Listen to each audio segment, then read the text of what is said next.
Gempa hebat guncang Kumamoto. Iran kecam rencana Amerika Serikat gunakan aset beku. Jepang luncurkan kulkas manusia untuk hadapi gelombang panas.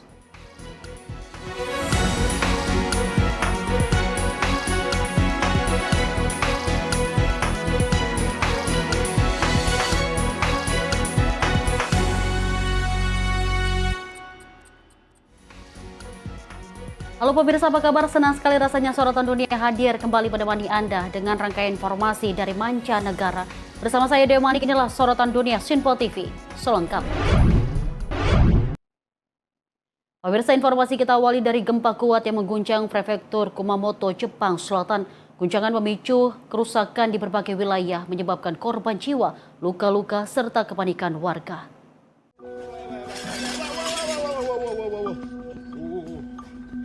Guncangan gempa membuat warga berlari menyelamatkan diri. Rekaman amatir menunjukkan salah satu apartemen di wilayah Kumamoto yang terdampak guncangan gempa. Kepulan debu terlihat membumbung di sekitar kastel Kumamoto setelah guncangan gempa. Sejumlah batu pada dinding kastel dilaporkan runtuh akibat guncangan. Pihak berwenang menyatakan jumlah korban diperkirakan masih akan bertambah setelah sejumlah korban jiwa dilaporkan meninggal dunia akibat sebuah pusat perbelanjaan ambruk di Kumamoto. Sementara lebih dari 100 orang dilaporkan mengalami luka-luka di berbagai wilayah terdampak. Sementara itu, Survei Geologi Amerika Serikat atau US Geological Survey merevisi kekuatan gempa dari magnitudo 7,1 menjadi 6,8. Hingga kini petugas darurat masih terus melakukan evakuasi dan penilaian kerusakan di lokasi terdampak. Tim redaksi Sinpo TV melaporkan. Sementara itu, pemirsa, Perdana Menteri Jepang Sanai Takaichi mengimbau masyarakat segera mengungsi setelah gempa bumi mengguncang prefektur Kumamoto. Pemerintah juga mengerahkan seluruh sumber daya untuk menangani dampak bencana dan menyelamatkan korban. Gempa bermagnitudo 7,1 mengguncang prefektur Kumamoto pada Selasa sore. Guncangan kuat dirasakan di berbagai wilayah Pulau Kyushu, disertai laporan mengenai korban luka, pemadaman listrik, kebakaran, serta kerusakan jalan, jembatan, dan bangunan. Pemerintah Jepang juga mengeluarkan peringatan tsunami untuk wilayah Laut Ariake dan Gaetsu-shiro dengan potensi gelombang mencapai 1 meter. 本日16時27分ごろ、熊本県熊本地方を震源とする地震が発生し、熊本県宇城市、氷川町で最大震度7を、観測したほか、九州の広い範囲にわたって強い揺れを観測しております。この地震に伴い、有明八代海に津波注意報が発表され、1メートル程度の津波が予想されております。まず海岸に近づかないよう注意をしてください。で、私からは関係省庁に早急に被害状況を把握すること、地方自治体とも緊密に連携し、人命第一の方針のもと政府一体となって、被災者の救命救助等の災害応急対策に全力で取り組むこと、国民の皆様に対して、津波や避難等に関する、情報提供を適時的確に行うことを指示しました。で、現地の警察消防を中心として救命救助活動を最優先に、災害応急対策に、全力で、取り組みます。また内閣府の調査チームを先ほど、被災地に派遣をいたしました。で、人的被害や物的被害については現在も確認中ではありますが、すでに怪我人も出ていると、伺っており、停電や火災が発生している地域もあり、また道路や橋の損壊、建物の倒壊もあり、とにかく安全な場所に避難するなど、皆様には身を守る行動をとってください。そして特に、夕食の支度時でもあり、火の取り扱いには十分ご注意をください。また、家の中で割れたガラスや陶器などでお怪我をされないように気をつけてください。で、揺れの強かった地域によってはこの後も、そして引き続き、1週間程度とされますが、同程度の、地震の発生の可能性もありますので注意をしてください。政府としては全力で、対応に当たってまいります。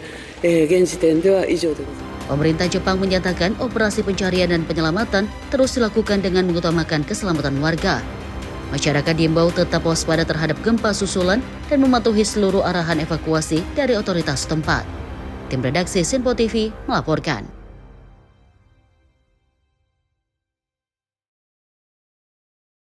Pemirsa, fenomena langka terjadi di lepas pantai Greenland saat sebuah gunung es raksasa tiba-tiba terbalik di tengah laut. Peristiwa dramatis ini terjadi di kawasan Ilulissat Icefjord yang merupakan salah satu situs warisan dunia UNESCO. Peristiwa mencekam ini berhasil diabadikan oleh warga lokal. Rekaman tersebut memperlihatkan gunung es berukuran besar tersebut tiba-tiba berputar dan terbalik. Proses terbaliknya gunung es menyingkap bagian es yang sebelumnya tersembunyi di bawah permukiman air laut, sekaligus menyapu perairan dengan ombak yang kuat. Menurut para ahli, gunung es dapat terbalik ketika proses pencairan mengubah titik keseimbangannya. Kondisi tersebut membuat massa es berputar secara tiba-tiba dan memperlihatkan lapisan es yang selama bertahun-tahun berada di bawah permukaan.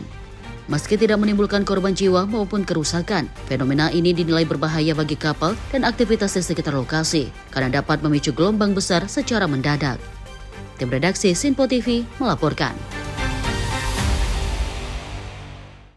Pemirsa, saat matahari terbenam, warga San Pedro Nextlalpan di Meksiko harus mengunci diri di dalam rumah akibat invasi nyamuk dalam jumlah sangat besar yang muncul dari waduk Endo yang tercemar. Pemirsa, warga menyebut kondisi ini telah berlangsung lama dan sangat mengganggu aktivitas warga. Warga terlihat menggunakan asap, kelambu, pakaian tebal, hingga obat anti serangga untuk melindungi diri dari gerombolan nyamuk yang menyerbu setiap sore. Jumlah nyamuk yang sangat banyak membuat aktivitas di luar rumah menjadi sangat tidak nyaman. Warga menyatakan invasi nyamuk tersebut dipicu oleh pencemaran waduk akibat limbah dari kota Meksiko dan wilayah metropolitannya. Kondisi itu diperburuk dengan pertumbuhan eceng gondok yang menjadi tempat nyamuk berkembang biak. Tak hanya manusia, hewan ternak juga menjadi korban, dengan luka dan borok pada wajah serta kaki akibat gigitan nyamuk yang terus-menerus. Warga menilai upaya pengasapan yang dilakukan berulang kali belum mampu mengatasi masalah. Hingga kini belum ada solusi jangka panjang untuk mengatasi pencemaran waduk dan wabah nyamuk tersebut. Warga mendesak pemerintah segera mengambil langkah nyata untuk melindungi puluhan komunitas yang terdampak. Tim redaksi Sinpo TV melaporkan. Kepanikan melanda pusat kota Gaza setelah sebuah ledakan besar mengguncang kawasan Masjid Al-Mutakin. Warga yang berlindung di sekitar lokasi berlari menyelamatkan diri di tengah memanasnya konflik yang masih berlangsung.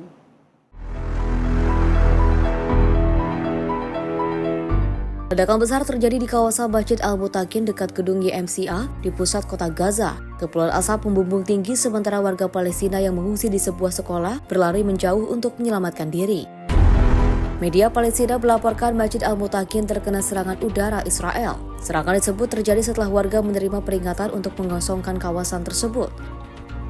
Hingga berita ini diturunkan, militer Israel belum memberikan keterangan resmi terkait laporan serangan tersebut. Konflik antara Israel dan Hamas telah berlangsung sejak 7 Oktober 2023. Serangan awal yang juga dilancarkan Hamas menyebabkan lebih dari 1.100 orang tewas, sebagian besar merupakan warga sipil Israel, serta lebih dari 200 orang disandra. Sebagai balasan, Israel melancarkan operasi militer besar-besaran di jalur Gaza, meliputi serangan udara dan juga operasi darat. Menurut otoritas kesehatan setempat, hingga kini lebih dari 73.300 orang dilaporkan tewas, sementara lebih dari 174.000 lainnya mengalami luka-luka. Pada Januari lalu, utusan khusus Amerika Serikat untuk Timur Tengah, Steve Witkoff, mengumumkan dimulainya tahap kedua rencana perdamaian yang digagas Presiden Donald Trump. Tahap ini mencakup transisi dari gencatan senjata menuju perlucutan senjata, pembentukan pemerintahan teknokrat, serta dimulainya proses rekonstruksi Gaza. Tim redaksi Sinpo TV melaporkan. Pemirsa, sebuah masjid di Desa Kusra Selatan Nablus, tepi barat mengalami kerusakan parah akibat dugaan aksi pembakaran. Insiden ini terjadi di tengah meningkatnya laporan kekerasan yang diduga dilakukan oleh pemukim Israel di wilayah tersebut.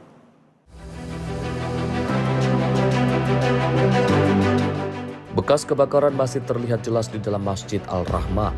Dinding yang menghitam, puing-puing yang berserakan, serta barang yang hangus menunjukkan besarnya kerusakan yang ditimbulkan. Imam Masjid Ahmad Al-Baik mengatakan, dirinya terbangun setelah mendengar suara mencurigakan.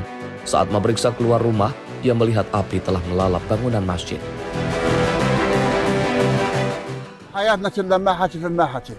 احنا مش متريحين. احنا مش متريحين. يعني فيش يوم الا بصير عندنا مشاكل هان.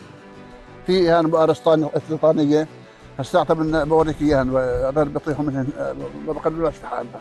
اخوي ساكن هنا شايفه سرقوا له عنزات وسرقوا له تنك ميه.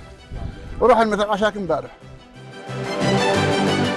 Seorang warga mengaku kekerasan yang diduga dilakukan pemukim terhadap desa mereka terus meningkat. Ia mengaku pernah kehilangan ternak, tangki air, hingga sebuah mobil akibat serangan serupa. Media Israel melaporkan pasukan pertahanan Israel atau IDF telah melakukan pencarian terhadap para terduga pelaku. Namun mereka disebut sudah melarikan diri sebelum pasukan tiba di lokasi. IDF menyatakan telah mendokumentasikan bekas kebakaran dan coretan di dinding masjid. Militer Israel juga menegaskan mengecam segala bentuk serangan terhadap tempat ibadah. Insiden ini terjadi di tengah meningkatnya ketegangan di Nablus sejak Jumat lalu. Menurut media Palestina, 4 warga Palestina meninggal dunia dan 4 lainnya luka-luka dalam bentrokan yang dipicu serangan pemukim di desa Tal. Sementara itu, IDF menyatakan bentrokan berawal saat sekelompok pemukim memasuki desa Tal tanpa koordinasi dengan militer. Sebelum terjadi konfrontasi dengan warga Palestina, militer Israel melaporkan 2 personelnya tewas dan 2 warga Israel lainnya terluka dalam insiden tersebut. Tim redaksi Sinpo TV melaporkan.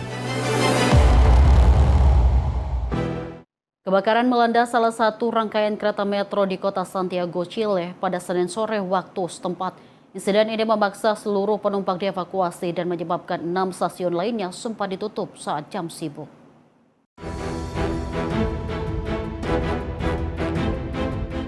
Kebakaran terdeteksi sesaat setelah pukul 5 sore waktu setempat saat sebuah rangkaian kereta berhenti di stasiun Santa Isabel. Api dan asap muncul dari bagian bawah kereta sehingga prosedur evakuasi segera diberlakukan bagi penumpang dan petugas. Petugas pemadam kebakaran mengerahkan 14 unit pemadam dengan dukungan sekitar 200 personel untuk menangani insiden tersebut. Menurut otoritas pemadam kebakaran, api berawal dari satu gerbong sebelum menjalar ke 2 gerbong lainnya. Meski api menghanguskan rangkaian kereta, struktur stasiun dilaporkan tidak mengalami kerusakan. Sebanyak 11 orang mendapatkan perawatan akibat menghirup asap, terdiri dari 5 petugas metro, 4 warga sipil, dan 2 petugas pemadam kebakaran. Seluruh korban dilaporkan telah mendapatkan penanganan medis. Akibat kebakaran tersebut, 6 stasiun di jalur 5 Metro Santiago sempat ditutup sementara. Pihak Metro Santiago masih menyelidiki penyebab kebakaran sambil melakukan pemulihan layanan dan evaluasi terhadap rangkaian kereta yang terbakar. Tim redaksi Sinpo TV melaporkan. Pemirsa, tim pemadam kebakaran dan pasukan militer Spanyol terus berupaya menjinakkan kebakaran hutan besar yang melanda wilayah Brugohondo dekat Stotila de la Adrada. Kebakaran ini menjadi yang terbesar dalam sejarah Spanyol dan telah menghanguskan puluhan ribu hektar lahan.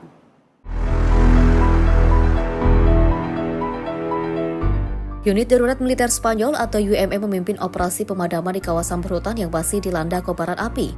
Petugas berjuang mencegah api meluas ke wilayah lain di tengah kondisi cuaca yang mendukung penyebaran kebakaran.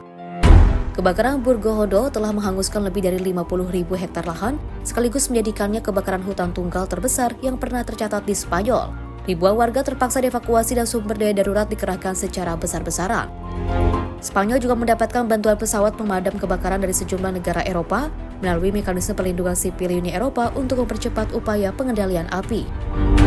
Sementara itu, pihak berwenang masih menyelidiki penyebab kebakaran. Seorang terduga pelaku telah ditangkap setelah penyidik menduga kebakaran dipicu penggunaan alat berat di tengah pemberlakuan pembatasan aktivitas yang berpotensi memicu kebakaran hutan. Tim redaksi Sinpo TV melaporkan. Aksi penusukan terjadi di kawasan Porte de Chilchi, Paris, Prancis. 3 perempuan menjadi korban dalam insiden tersebut, dengan 2 diantaranya dilaporkan mengalami luka kritis.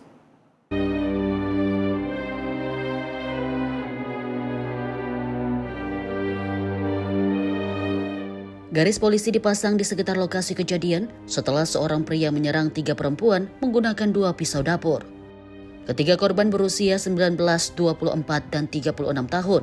Salah satu korban yang mengalami luka kritis diketahui sedang hamil.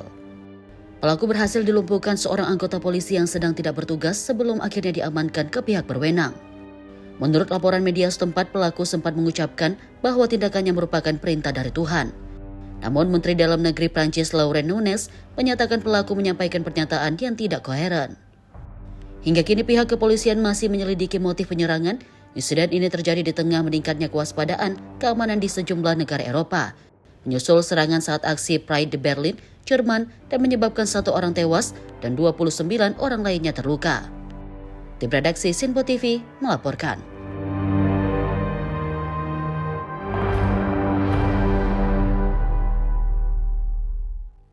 Pemirsa, pendukung Palestina gelar aksi saat Netanyahu tiba di Washington DC. Informasinya usai jeda, tetaplah bersama kami di Sinpo TV.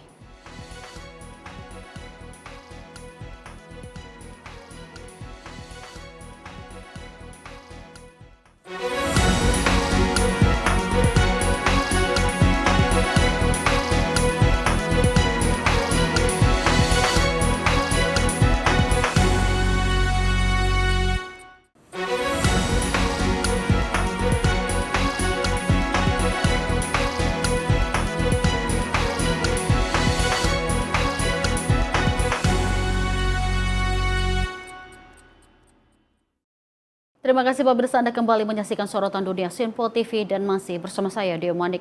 Informasi kita lanjutkan kembali.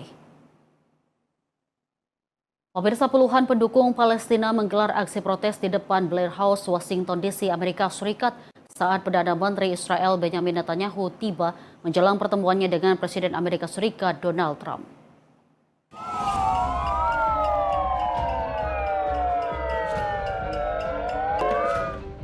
Para demonstran mengibarkan bendera Palestina dan membawa berbagai spanduk berisi kritik terhadap Israel. Mereka juga menyalakan sirine melalui pengeras suara untuk menarik perhatian. Petugas kepolisian menempatkan pengamanan ketat di sekitar Blair House guna mencegah para pengunjuk rasa memasuki kawasan yang dijaga ketat tersebut. Netanyahu menyatakan bahwa isu Iran akan jadi agenda utama dalam pertemuannya dengan Presiden Trump. Pembahasan diperkirakan mencakup program nuklir Iran, keamanan kawasan, serta upaya memperluas normalisasi hubungan antara Israel dan negara-negara Arab. Pertemuan ini disebut jadi pertemuan ke-8 kedua pemimpin sejak Donald Trump kembali menjabat sebagai Presiden Amerika Serikat. Meski memiliki tujuan yang sama dalam menghadapi Iran, Washington dan Tel Aviv disebut masih memiliki perbedaan pendekatan. Sebelumnya, Presiden Trump menghentikan sementara serangan militer terhadap Iran untuk memberikan ruang bagi upaya diplomasi terkait Selat Hormuz. Namun Washington menegaskan operasi militer dapat dilanjutkan apabila perundingan gagal menghasilkan kesepakatan baru. Trump juga mengklaim Iran telah menyampaikan keinginan untuk melakukan pertemuan, baik melalui perantara maupun secara langsung, dan menyatakan masih ada peluang untuk mencapai kesepakatan. Tim redaksi Sinpo TV melaporkan. Sejumlah tokoh dunia menghadiri upacara pemakaman mendiang Senator Amerika Serikat Lindsey Graham di Washington DC. Pemirsa, acara ini dihadiri para pemimpin dan pejabat tinggi yang memberikan penghormatan terakhir kepada politisi Partai Republik tersebut.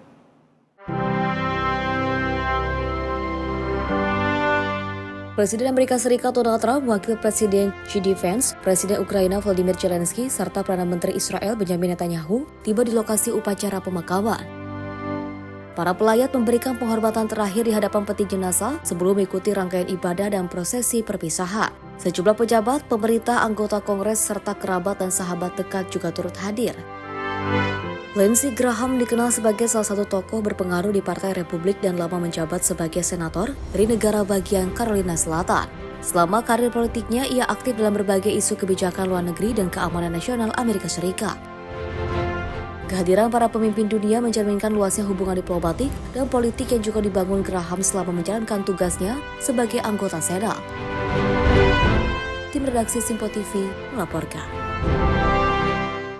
Iran menegaskan tidak akan menerima rute pelayaran baru di bagian selatan Selat Hormuz. Pemirsa, Teheran juga mengancam akan menjadikan kapal militer asing sebagai target jika memasuki kawasan tersebut untuk misi penyapu ranjau. Wakil Menteri Luar Negeri Iran bidang hukum dan urusan internasional Kazem Garibabadi menyatakan pembahasan mengenai pengaturan pelayaran di Selat Hormuz masih berlangsung bersama Oman. Namun Iran menegaskan tidak akan mengakui rute pelayaran di bagian selatan selat tersebut. این مذاکراتی که داره با عمان انجام میشه اینها در عین بسته بودن تنگه داره انجام میشه. پس ببینید جمهوری اسلامی چششو در واقع اینطوریه که بسته باشه بگه حالا از مسیر جنوب رد شدن. نه، اصرار عمان و حتی طرفای دیگر که با ما در تماسن برخی میانجا میگن آقا حداقل خب از این مسیر برن تا شما تفاهمات رو انجام بدید. به هیچ وجه ما حتی 1 ساعت مسیر جنوب رو برن. Garibabadi menambahkan Teheran juga menolak rencana misi multinasional yang dipimpin Inggris dan Prancis untuk membersihkan ranjau di Selat Hormuz. Menurutnya, Iran telah menyampaikan penolakan itu secara langsung kepada negara-negara terkait. انگلیس و فرانسه اومدن یک ائتلاف کذایی رو نزدیک به 33-4 کشور تشکیل دادن. برای چی؟ برای مینزدایی از تنگه هرمز. مرتبا با ما صحبت کردن. ما هم به صراحت بهشون بودیم به هیچ وجه اجازه ندید. گفتم اگر ناوها نزدیک تنگه هرمز بشن برای این کار و یا تجهیزاتتون و یا هر شناوری هر چیزی که دارید برای مینزدایی بخواید بیایید اینجا نزدیک تنگه هرمز، اینا هدف مشروع جمهوری اسلامی. Hingga kini, Kementerian Luar Negeri Iran menyatakan belum ada kesepakatan final mengenai pengaturan jalur pelayaran di Selat Hormuz. Sementara itu, ketegangan di kawasan masih menjadi perhatian dunia, meski dalam 3 hari terakhir tidak dilaporkan adanya serangan baru antara Iran dan Amerika Serikat. Tim redaksi Sinpo TV melaporkan.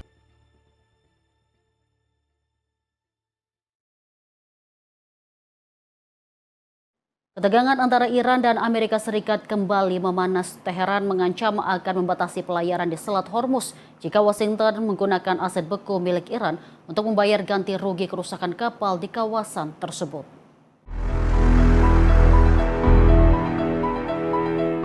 Juru bicara Markas Besar Khatam Al-Anbiya, Ibrahim Zolfagari, memperingatkan Presiden Amerika Serikat Donald Trump agar tidak menggunakan aset beku milik Iran untuk membayar ganti rugi kerusakan kapal di Selat Hormuz. Menurut Zolfagari, Iran akan melarang kapal-kapal milik negara atau perusahaan yang memanfaatkan aset beku tersebut untuk melintasi Selat Hormuz. Ia menegaskan langkah itu akan diterapkan apabila rencana pemerintah Amerika Serikat direalisasikan. رئیس جمهور آمریکا در پی اقدامات تجاوزکارانه و تلاش مستمر برای بی‌ثبات‌سازی منطقه اعلام کرده است خسارت شناورهایی که در جریان جنگ تحمیلی علیه ایران اسلامی به دلیل ایجاد ناامنی توسط ارتش آمریکا و تخلف در عبور از مسیر غیرقانونی و ناامن جنوب تنگه هرمز آسیب دیدن را از محل دارایی‌های بلوکه شده ایران پرداخت خواهد کرد. ضمن هشدار به رئیس جمهور جنایتکار آمریکا در خصوص تبعات این اقدام غیرقانونی به همه شرکت‌ها و کشورهایی که از پیشنهاد ترامپ استقبال نمایند و از دارایی‌های بلوکه شده ایران تحت این عنوان استفاده کنند اعلام می‌داریم از این به بعد نیروهای مسلح جمهوری اسلامی ایران اجازه تردد به هیچ یک از شناورهای آنها از تنگه هرمز را. Sebelumnya, Donald Trump menyatakan dana milik Iran yang berada di bawah kendali Amerika Serikat akan digunakan untuk membayar kerugian akibat kerusakan kapal di Selat Hormuz. Pernyataan itu disampaikan saat menjawab pertanyaan wartawan di atas pesawat Air Force One. Menteri Luar Negeri Iran, Abbas Araghchi, juga menyampaikan peringatan serupa. Ia menegaskan setiap langkah untuk menggunakan aset beku Iran akan menimbulkan konsekuensi yang menurutnya tidak akan berlangsung secara damai maupun menyenangkan. Pernyataan saling mengancam ini muncul di tengah jeda serangan antara Amerika Serikat dan Iran. Meski konfrontasi militer sementara mereda, hubungan kedua negara masih dibayangi ketegangan tinggi. Tim redaksi Sinpo TV melaporkan. Pemirsa, Irak dan Iran resmi membuka jalur pelayaran penumpang yang menghubungkan kota Basra dan Khorramshahr. Rute ini diharapkan mampu mengurangi kepadatan di perbatasan darat, terutama saat musim ziarah keagamaan. Kapal penumpang Iran bernama Baryam merapat di dermaga Shat Al-Arab di pusat kota Basra, menandai dimulainya layanan pelayaran penumpang antara Iran dan Irak melalui jalur sungai. Sejumlah penumpang tampak turun dari kapal dengan pengawalan petugas keamanan. Mereka menyambut baik dibukanya rute tersebut yang dinilai akan memperkuat hubungan antara masyarakat Irak dan Iran. Otoritas Pariwisata Basra menyatakan pembukaan jalur pelayaran ini bertujuan untuk mengurangi kepadatan di pos perbatasan darat, khususnya selama musim ziarah ke tempat-tempat suci. Pemerintah Irak menegaskan layanan ini akan tetap beroperasi meski musim keagamaan berakhir hingga dapat menjadi sarana transportasi reguler antara kedua negara. كل عام يفعل يعني لنتيجة الزخم الحاصل على المنافذ البرية منفذ الشلامشة الحدودي. هذه خطوة جاءت برعاية السياحة لتخفيف الزخم الحاصل على منفذ الشلامشة الحدودي، وإن شاء الله سوف يستمر هذا الاتفاق بين الجانبين حتى ما بعد زيارة ال40. Kapal yang melayani rute Basra dan juga Koramsar memiliki kapasitas antara 235 hingga 250 penumpang dalam satu perjalanan. Pengoperasian rute dilakukan oleh perusahaan pariwisata khusus yang bekerjasama dengan otoritas pelabuhan Irak dan Iran dengan rencana menyediakan layanan pelayaran setiap hari. Tim redaksi Simpo TV melaporkan. Presiden Turki Recep Tayyip Erdogan menyambut baik rencana kemitraan energi baru dengan Irak. Baghdad menawarkan pasokan hingga 1 juta barel minyak per hari dalam upaya memperkuat kerjasama strategis kedua negara. Dalam pertemuan di Ankara bersama Perdana Menteri Irak Ali Al-Zaidi, Erdogan menyatakan Turki dan Irak tengah menyiapkan kesepakatan energi baru menyusul berakhirnya perjanjian pipa minyak mentah sebelumnya. Günde 1 milyon varil biz Türkiye'ye petrol verebiliriz diyor. Ya? 1 milyon varil. Başka yere diyor muhtaç olmayın. 1 milyon varil. Evet Sayın Bakan. Sağa sola muhtaç olmaya gerek yok. Hemen komşumuz Irak'tan inşallah 1 milyon varil petrolü buraya transfer ettik mi? Perdana Menteri Irak Ali Al-Zaidi menyebut kesepakatan tersebut menjadi bagian dari kemitraan yang semakin erat antara Baghdad dan juga Ankara. Menurutnya kedua negara memiliki kedekatan geografis, sejarah dan sumber daya yang dapat menjadi dasar kerjasama jangka panjang. Al-Zaidi juga menyoroti proyek jalanan pembangunan, yaitu koridor perdagangan dan juga transportasi yang akan menghubungkan kawasan Teluk melalui Irak menuju Turki. Sebelum bertemu Presiden Erdogan, Al-Zaidi lebih dahulu mengunjungi Mausoleum Mustafa Kemal Atatürk, pendiri Republik Turki modern. Kunjungan ini menjadi lawatan pertamanya ke Turki sejak menjabat sebagai Perdana Menteri pada Mei lalu. Tim redaksi Simpo TV melaporkan. Korea Utara menggelar parade seremonial di Pyongyang untuk memperingati 33 tahun penetapan Hari Kemenangan dan 73 tahun gencatan senjata Perang Korea. Pemirsa, Kim Jong-un hadir langsung menyaksikan jalannya upacara. Ribuan warga memadati kawasan di depan Pyongyang Indoor Stadium untuk menyaksikan parade militer yang menampilkan pasukan berseragam era Perang Korea tahun 1950 hingga 1953. Parade dibuka dengan barisan satuan pengawal masa perang, dilanjutkan kendaraan mekanis dan sepeda motor militer, serta defil pasukan Angkatan Darat, Angkatan Laut, dan Angkatan Udara modern. Orkestra militer turut mengiringi jalannya acara yang ditutup dengan pertunjukan kembang api di langit Pyongyang. Media resmi Korea Utara melaporkan Kim Jong-un memberikan semangat kepada para prajurit yang berjanji akan terus memperkuat kemampuan Angkatan Bersenjata Negara. Di Korea Utara, tanggal 27 Juli diperingati sebagai Hari Kemenangan dalam Perang Pembebasan Tanah Air. Sementara secara internasional, tanggal tersebut dikenal sebagai Hari Penandatanganan Gencatan Senjata yang mengakhiri pertempuran terbuka Perang Korea, meski hingga kini belum pernah ditandatangani perjanjian damai secara resmi. Tim redaksi Simpo TV melaporkan. Keiko Fujimori resmi dilantik sebagai Presiden Peru untuk masa jabatan 2026 hingga 2031. Pelantikan berlangsung di Gedung Kongres Republik dan dihadiri sejumlah pemimpin negara serta tamu kehormatan dari berbagai negara. Ejerceré fielmente el cargo de Presidenta de la República que me han confiado la nación para el periodo 2026-2031. Pemimpin Partai Fuerza Popular itu mengucapkan sumpah jabatan di hadapan Presiden Kongres dan secara resmi menerima selempang kepresidenan. Upacara tersebut juga dihadiri para kepala negara dari kawasan Amerika Latin, termasuk Presiden Argentina Javier Milei, Presiden Ekuador Daniel Noboa, serta Raja Felipe ke-6 dari Spanyol dan Emir Qatar Tamim bin Hamad Al Thani. Yo, Keiko Sofía Fujimori Iguchi, juro ante ustedes, por Dios y por la patria, sobre estos santos evangelios, que ejerceré fielmente el cargo de Presidenta de la República que me han confiado la nación para el periodo 2026-2031. Pelantikan ini menandai dimulainya masa pemerintahan Fujimori selama 5 tahun ke depan. Ia dilantik setelah memenangkan pemilihan putaran kedua yang berlangsung sangat ketat. Keiko Fujimori meraih 50,1% suara, mengungguli kandidat sayap kiri Roberto Sanchez yang memperoleh 49,9% suara. Kemenangan tersebut menjadi keberhasilan pertamanya meraih jabatan presiden setelah 3 kali gagal dalam pemilihan sebelumnya pada tahun 2011, 2016, dan 2021. Pada usia 51 tahun, Fujimori kini resmi memimpin Peru dengan berbagai tantangan politik dan ekonomi yang menanti selama masa jabatannya. Tim redaksi Sinpo TV melaporkan. Kita lanjut informasi dari Presiden Filipina Ferdinand Marcos Jr. yang meluncurkan reformasi energi nasional dengan menempatkan energi hidrogen dan tenaga nuklir sebagai bagian penting dari strategi ketahanan energi. Pemirsa, kebijakan ini diumumkan dalam pidato kenegaraan di Quezon City.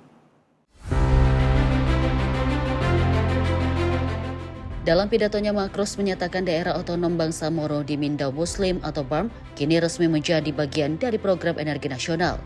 Langkah tersebut diharapkan dapat mendorong pemerataan akses listrik dan memperkuat ketahanan energi di kawasan tersebut. This is the first time in our political history BARM is now firmly set to pursue its strategic vision of energy security and total electrification for and in the Bangsamoro region. Marcos juga mengungkapkan bahwa pembangunan pembangkit listrik tenaga hidrogen pertama di Filipina telah dimulai. Sejumlah proyek saat ini memasuki tahap pra-pengembangan di Marinduque, Masbate, Zamboanga Sibugay, dan Basilian dengan lokasi lain masih dalam tahap evaluasi.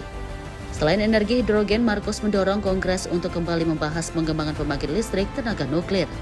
Menurutnya, teknologi nuklir telah digunakan di Filipina untuk bidang kedokteran, pertanian, penyaringan air, dan daur ulang limbah plastik. Marcos menegaskan pemerintah akan menjadikan aspek keselamatan dan transparansi sebagai prioritas dalam setiap pengembangan program nuklir. Ia berjanji masyarakat akan mendapatkan penjelasan yang jelas mengenai manfaat dan keamanan teknologi tersebut. Meski demikian, rencana pembangkit listrik tenaga nuklir masih memerlukan dasar hukum, regulasi, dan persiapan teknis yang menyeluruh sebelum dapat direalisasikan secara komersial. Tim redaksi Sinpo TV melaporkan.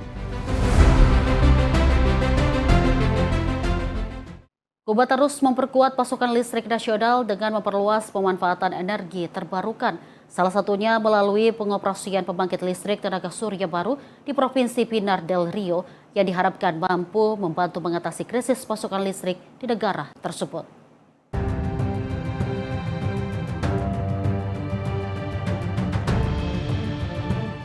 Hamparan ribuan panel surya kini membentang di Santiago Miguel Cabanas Projo, salah satu pembangkit listrik tenaga surya terbaru di Provinsi Pinar del Rio. Fasilitas ini menjadi bagian dari upaya Kuba meningkatkan pasokan listrik melalui energi bersih. Pembangkit ini memiliki kapasitas sekitar 21,8 MW puncak dan telah beroperasi sejak pertengahan Juni. Proyek tersebut merupakan bagian dari program nasional untuk menambah 1.000 MW energi terbarukan ke dalam sistem kelistrikan Kuba. Pembangunannya melibatkan perusahaan listrik nasional serta sejumlah perusahaan lokal. Otoritas menjelaskan pembangkit ini difokuskan untuk memasok listrik pada siang hari bagi wilayah Pinar del Rio. Meski belum dilengkapi fasilitas penyimpanan energi, pembangkit dinilai mampu membantu mengurangi beban pasokan listrik pada jam-jam produktif. Pembangkit Santiago Miguel Cabanas Projo menjadi pembangkit listrik tenaga surya ketiga yang beroperasi di Provinsi Pinar del Rio. Pemerintah Kuba terus mendorong pengembangan energi surya di tengah krisis bahan bakar yang juga mempengaruhi pembangkit listrik berbahan bakar fosil. Kondisi ini diperburuk oleh ketatnya sanksi Amerika Serikat terhadap perdagangan minyak dengan Kuba yang memicu pemadaman listrik berkepanjangan di berbagai wilayah negara tersebut. Tim redaksi Sinpo TV melaporkan.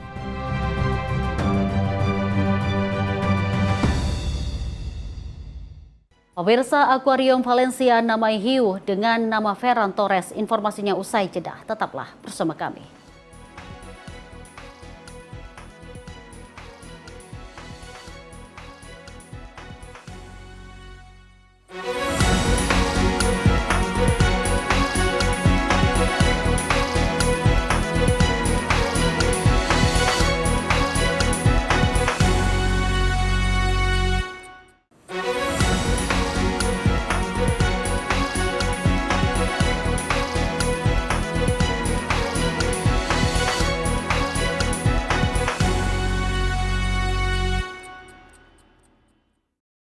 Pemirsa, Anda kembali menyaksikan sorotan dunia Sinpo TV dan informasi kita lanjutkan kembali.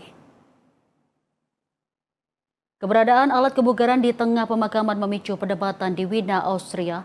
Bagi sebagian warga, pemakaman adalah tempat untuk berkabung dan mengenang orang tercinta, bukan lokasi untuk berolahraga.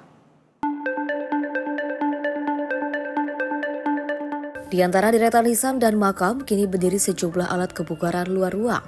Pemandangan yang tak biasa ini menjadi sorotan dan memicu kontroversi di pemakaman Friedhof Medling, Wina. Proyek yang diberi nama Silent Field ini merupakan bagian dari program penataan kawasan pemakaman. Meski demikian, kehadirannya menuai kritik dari sejumlah warga dan politisi. Anggota Dewan Kota Wina dari Partai Rakyat Austria, Lorenz Mayer, menilai pemakaman seharusnya tetap menjadi tempat untuk mengenang dan juga berkabung.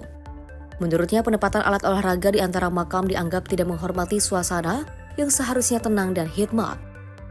Mayer juga menyayangkan pemerintah kota tidak melibatkan warga dan keluarga peziarah dalam penyusunan proyek tersebut. Ia menilai gagasan itu kemungkinan besar tidak akan muncul apabila masyarakat dimintai pendapat terlebih dahulu. Sejumlah pengunjung menilai berolahraga di pemakaman terasa tidak pantas.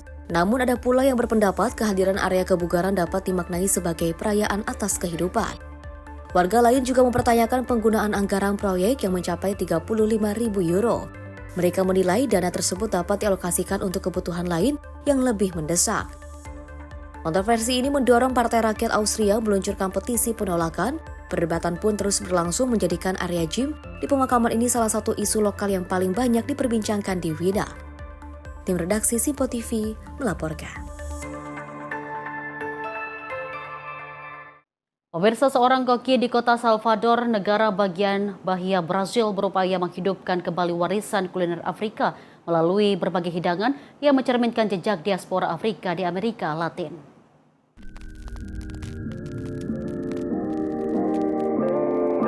Restoran Madiba di Salvador, Brasil menyajikan beragam masakan Afrika dan Afro-Brazil. Restoran ini didirikan oleh koki bernama Anderson Lima untuk melestarikan cita rasa yang telah berakar kuat dalam budaya Bahia. Menurut Lima, identitas kuliner Bahia sangat dipengaruhi oleh tradisi masyarakat Afrika yang dibawa ke Brasil selama berabad-abad. Ia menyebut Bahia sebagai salah satu wilayah dengan pengaruh Afrika terkuat di luar benua Afrika. Pengaruh tersebut datang dari berbagai kawasan di Afrika, termasuk Benin dan Nigeria. Keragaman latar belakang itu membentuk tradisi kuliner yang masih bertahan hingga saat ini, meski telah mengalami penyesuaian dengan bahan pangan lokal di Brasil. Uma influência muito grande do Benin, que antigamente se chamava República de Dahomey. A gente teve uma influência muito grande nigeriana aqui na Bahia, mas a Bahia hoje basicamente ela é composta por povos de diversos lugares na África, né? A gente tem muito senegalês aqui na Bahia, a gente tem muito angolano.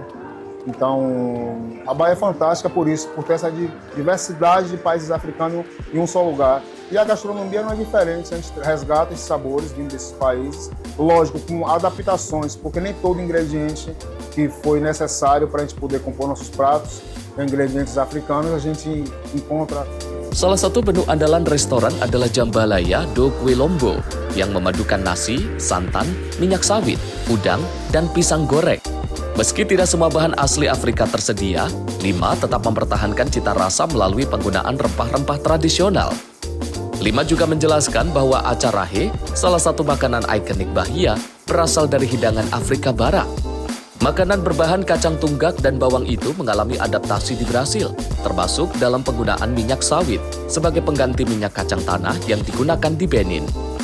Melalui restoran Madiba, Anderson Lima berupaya menjaga resep, cita rasa, dan nilai budaya Afrika agar tetap hidup sebagai bagian dari identitas masyarakat Bahia modern.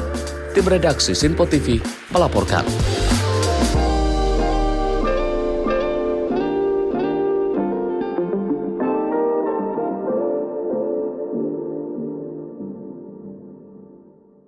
Kita lanjut informasi dari hamparan bunga celosia yang berwarna merah dan kuning mekar di kawasan wisata Dongnayuan, daerah otonomi Guangxi Chuang, Tiongkok Selatan. Pemirsa, pemandangan warna-warni yang berpadu dengan pegunungan Kars menjadi daya tarik wisatawan dan fotografer dari berbagai daerah. Hamparan luas bunga celosia terlihat membentuk pola warna-warni di tengah kawasan hijau wisata Dongnayuan. Bunga-bunga tersebut membentang di antara pepohonan dan juga vegetasi alami dengan latar belakang pegunungan Kars yang juga menjadi ikon wilayah Guangxi. Celosia plumosus atau dikenal sebagai jengger ayam berbulu. Digemari karena warna cerah, bentuk bunga yang unik, serta masa berbunga yang panjang. 感觉很震撼，因为我们去过的地方也很多，但是这儿的美感觉很独特，有花、有山、有树、有草，就是整体的话让人的心情非常愉悦，然后也不枉此行。 Kawasan wisata Dongnayuan dikenal dengan sungai, hutan rimbun, dan juga pemandangan Kars yang khas. Dialiri sungai Heisui, kawasan ini sering disebut sebagai versi mini dari pemandangan sungai Lidi Guilin dan pernah menjadi lokasi pengambilan gambar sejumlah drama televisi Tiongkok. Pameran bunga musiman kini menjadi salah satu atraksi utama di Dongnayuan dan ribuan wisatawan dan fotografer datang untuk menikmati keindahan salah satu landscape musim panas yang paling berwarna di Tiongkok Selatan. Tim redaksi Simpo TV melaporkan.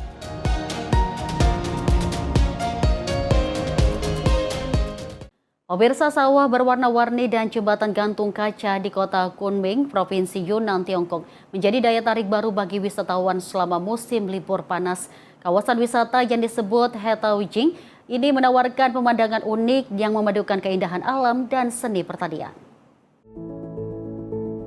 Hamparan sawah yang ditanami berbagai jenis padi berwarna membentuk pola mozaik raksasa yang terlihat dari ketinggian. Para pengunjung tampak berjalan menyusuri kawasan wisata, mengabadikan pemandangan, serta menikmati suasana pedesaan yang asri. Daya tarik lainnya adalah jembatan gantung berlantai kaca yang membentang di atas kawasan sawah.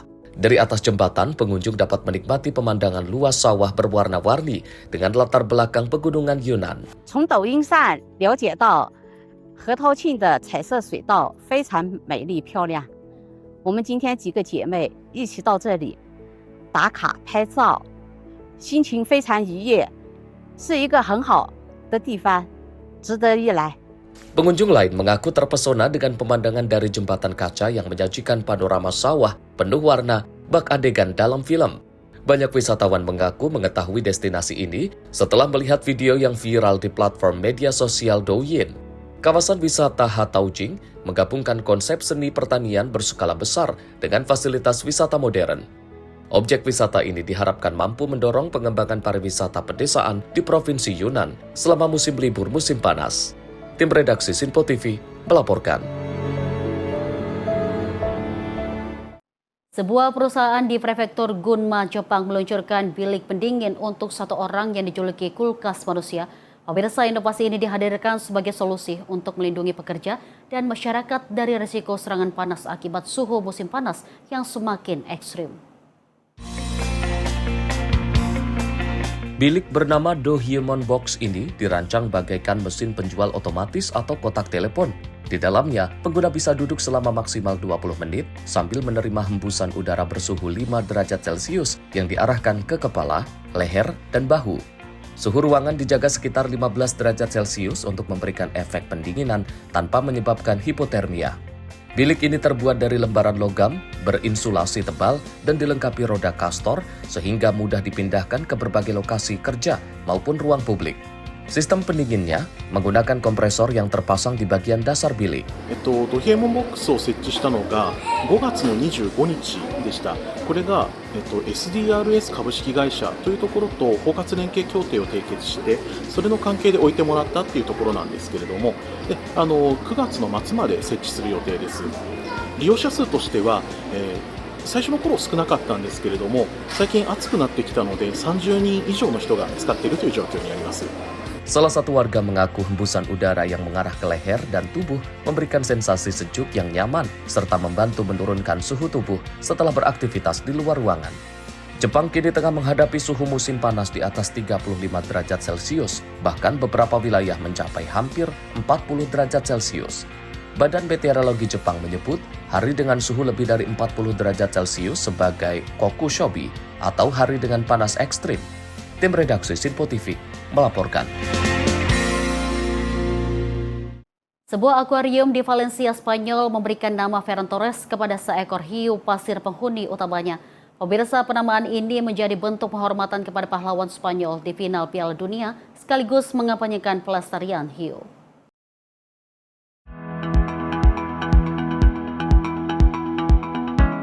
Hiu pasir sepanjang 2 meter itu kini menjadi salah satu daya tarik utama di Oceanographic Valencia. Pengunjung terlihat memadati terowongan akuarium untuk menyaksikan hiu yang diberi nama sama dengan penyerang timnas Spanyol tersebut. Ferran Torres dikenal dengan julukan El Tiburon atau si hiu, berkat gaya bermainnya yang agresif dan tak kenal lelah. Julukan itulah yang menginspirasi pihak akuarium untuk memberikan namanya kepada hiu pasir tersebut. Selain menjadi bintang sepak bola, Ferran Torres juga pernah menjadi duta Oceanographic Foundation dalam berbagai program pelestarian satwa laut. Pues empezamos con la idea de llamar a uno de nuestros tiburones Ferran, porque en el año 2024 y 2025 Ferran fue embajador de la Fundación Oceanographic. Y a él le apodan el tiburón deportivamente y además yo misma tuve la oportunidad de conocerle, de enseñarle el acuario de tiburones y me pareció un chaval muy interesado por los animales, un gran amante de los tiburones. Preguntaba muchísimo sobre cómo los cuidamos, sobre las amenazas que tienen en el océano, sobre los proyectos de conservación que hacemos en la Fundación Oceanographic. Entonces ahí surgió un poco ya la idea. Pihak akuarium berharap penamaan ini dapat meningkatkan kepedulian masyarakat terhadap pelestarian hiu pasir yang saat ini berstatus terancam punah akibat penangkapan berlebihan dan kerusakan habitat. Tim redaksi Sinpo TV melaporkan. Pemirsa, sebanyak 300 pasangan resmi menikah dalam program pernikahan massal yang diselenggarakan pemerintah negara bagian Kebbi, Nigeria. Program ini memberikan bantuan berupa mahar, pemeriksaan kesehatan, dan perlengkapan rumah tangga bagi pasangan dari keluarga rentan. Sebanyak 300 pasangan mengikuti pernikahan massal yang diselenggarakan pemerintah negara bagian Kebbi, Nigeria, bekerja sama dengan Yayasan Nafisa Nasir Charity Development Foundation atau NANAS. Dalam program ini, pemerintah membantu para pasangan dengan menanggung biaya mahar, pemeriksaan kesehatan, hingga memberikan perlengkapan rumah tangga sebagai bekal membangun kehidupan baru. Program ini menyasar kelompok masyarakat rentan seperti anak yatim, janda, dan perempuan yang bercerai agar memiliki kesempatan membangun keluarga yang lebih sejahtera. To tsakani da Allah wayannan abubuwan da aka bayar ba karamin taimako bane, saboda akwai wanda ke so ya aure ko ya auras bai da halin yi saboda su zai jinkirta, amma kaga tun da dama ta samu an ba su. Panitia menegaskan bahwa setiap pernikahan telah melalui persetujuan kedua mempelai, keluarga, serta wali dari pihak perempuan sesuai ketentuan yang berlaku. Melalui program ini, pemerintah Kebbi berharap dapat meringankan beban ekonomi masyarakat sekaligus mendorong terbentuknya keluarga yang kuat dan inklusif di Nigeria. Tim redaksi Sinpo TV melaporkan. Ratusan warga berkumpul di Marcel, Goa, India untuk mengikuti festival lumpur Cikal Kalo. Tradisi yang telah berlangsung selama hampir 4 abad ini digelar sebagai bentuk penghormatan terhadap masa kecil Dewa Krishna.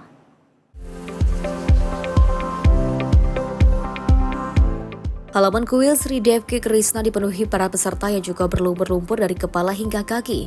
Mereka saling melempar lumpur yang dicampur bubuk berwarna merah muda sambil diiringi tabuhan musik tradisional. Sebelum memulai permainan, para peserta terlebih dahulu mengikuti ritual dengan mengoleskan minyak dari lampu suci ke tubuh mereka. Setelah itu mereka bermain berbagai permainan tradisional di halaman kuil yang basah oleh hujan.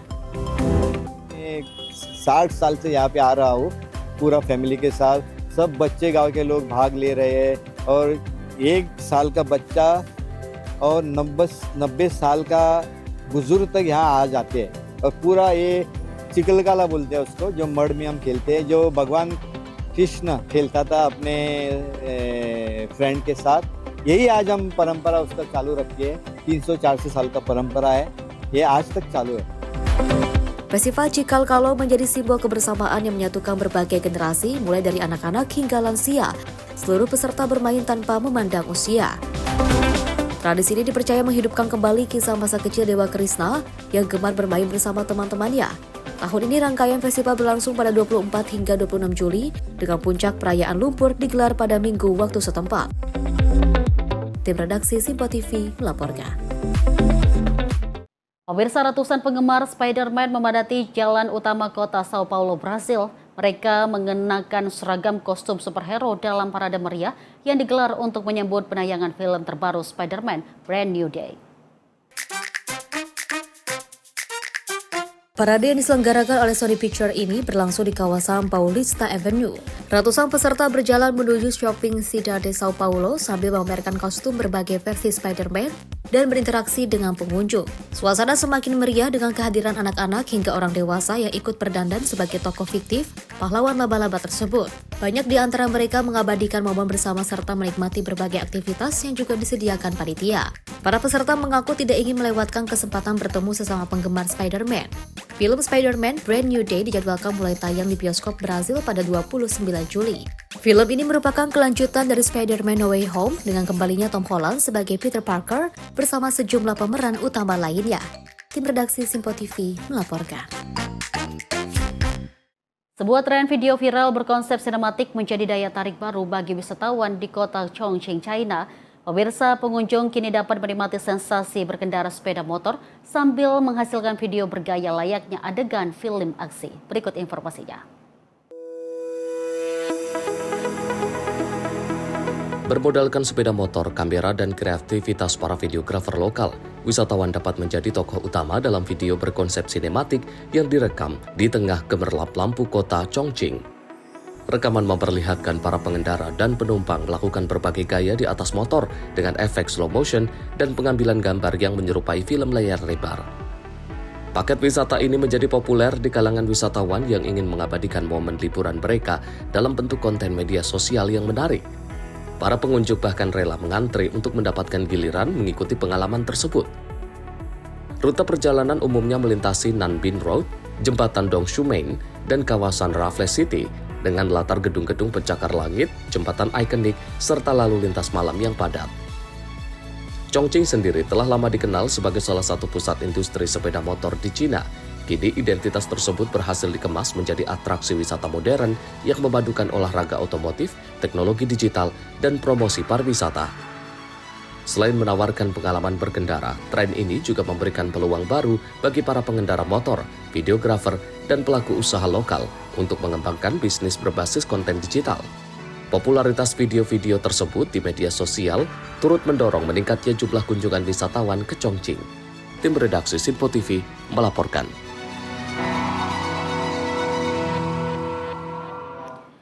Pemirsa, informasi tadi mengakhiri perjumpaan kita di Sorotan Dunia Simpo TV hari ini. Saya Deo Manik pamit. Terima kasih atas kebersamaan Anda. Sampai jumpa.